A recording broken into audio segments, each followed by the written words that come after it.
صحیح بخاری کی حدیث نمبر 555 میں ہے کہ حضور نبی کریم صلی اللہ علیہ وآلہ وسلم نے فرمایا، رات اور دن میں فرشتوں کی ڈیوٹیاں بدلتی رہتی ہیں، اور فجر اور عصر کی نمازوں میں ڈیوٹی پر آنے والوں اور رخصت پانے والوں کا اجتماع ہوتا ہے۔ پھر تمہارے پاس رہنے والے فرشتے جب اوپر جاتے ہیں تو اللہ تعالیٰ پوچھتا ہے، حالانکہ وہ سب سے زیادہ اپنے بندوں کے حال جاننے والا ہے، وہ جانتا ہے، پھر بھی وہ فرشتوں سے پوچھتا ہے کہ میرے بندوں کو تم نے کس حال میں چھوڑا؟ وہ جواب دیتے ہیں کہ ہم نے جب انہیں چھوڑا تو وہ فجر کی نماز پڑھ رہے تھے،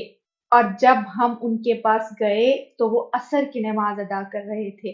تو اپنی نمازوں کی حفاظت کیجیے، سوچئے کہ ہر روز جب اللہ فرشتوں سے پوچھے گا اور آپ کی حاضری